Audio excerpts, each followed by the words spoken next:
first contestant, Aaron Bushell. Fail is not a four-letter word. Fail is not a four-letter word, Aaron Bushell.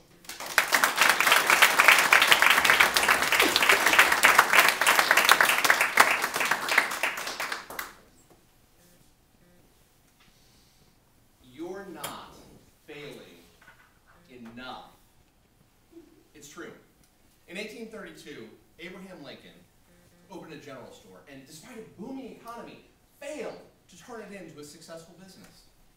After striking out in the business world, he went into the military, starting at the rank of captain and rising all the way to the rank of private. After failing in the military, he went where so many other professional failures go. He went into politics. But he wasn't any more successful there. Lincoln suffered 12 election losses prior to becoming the 16th president of the United States. Yet he's now widely considered the most important president in U.S. history. Mr. Toastmaster, fellow Toastmasters, and honored guests, you're not failing enough. It took Lincoln 30 years to reach the pinnacle of professional politics, yet he was widely unpopular as president. When he was elected, 7 states seceded from the Union. And you thought your failures were big? You're not failing enough.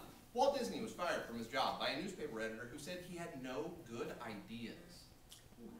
You're not failing enough. Oprah Winfrey was so poor growing up, she wore potato sacks for clothing. You're not failing enough. Why is failure such an important part of success? Because it's not about the number of times you get knocked down. It's the number of times you get up. What is Lincoln remembered for? The political failures, the business failures, the military failures? No. He's remembered for being the president who kept this country together at a crucial time in our history. No one will remember your failures, but everyone will remember your successes. If you want to be great, you've got to attempt great things. And in the process, you're going to fail. A lot. I failed. You've probably failed too. But if you haven't, why not? When I was in college, I was in a fraternity. And I wanted to be a leader in this fraternity so badly, I ran for every position that opened up. I ran for secretary and placed second. I ran for vice president and placed second. I ran for president and placed second. In 5 years, I ran for 23 elected positions, and I didn't win a single one. It got to the point where they started calling me Brother Second Place. My senior year, I was selected to direct the variety show for the big on-campus competition with the 6-foot trophy. You know what happened? I'd like to tell you we won, and everyone celebrated. We placed second. You're not failing enough.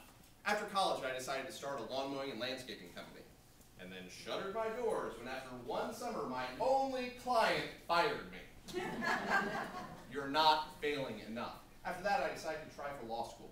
I applied to 6 different law schools, and I didn't get into a single one. You're not failing enough. A few years later, after bolstering my resume, I decided to try out for law school again. So I applied, and this time I got in. Success, right? Or was it? So I packed up my family, I moved to Tulsa. I enrolled in the University of Tulsa's law school, and after finishing my first year, I realized this sucks. So I quit. I failed to finish. But I knew that's not where my path was supposed to go. It wasn't my passion. Now let's stop right there for a second. Let's talk about passion. What is your passion? What's the one thing you wake up in the morning and you can't wait to do?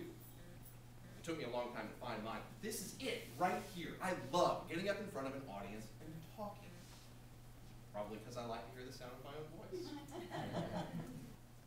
What is your passion? You may not know what it is.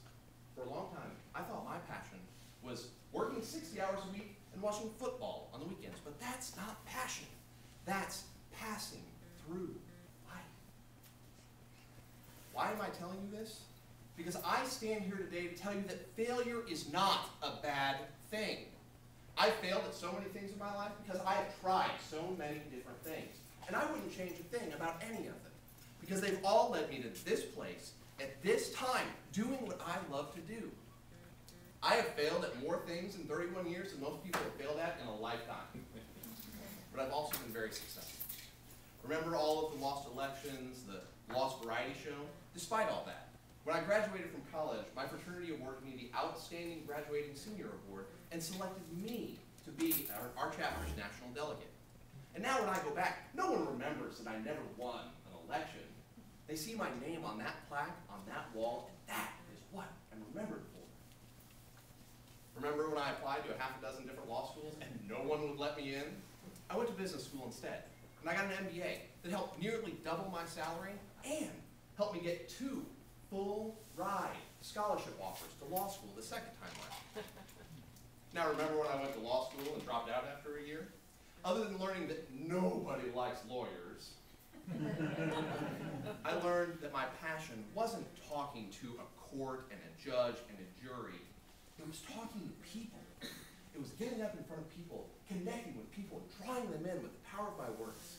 And I've spent my time since then honing my craft. You're not failing enough. But if you don't believe me, ask Michael Jordan about failure. Michael Jordan, who didn't even make his high school basketball team. Michael Jordan once said, "I have missed over 9,000 shots in my career. I've lost nearly 300 games. On 26 occasions, I was given the chance to make the game-winning shot, and I missed. I have failed over and over and over and over again in my life, and that is why I succeed." Fellow Toastmasters, I want you to succeed. And so I say this in the nicest way possible. I hope you go out there today and you fail. Because that failure will bring you ever closer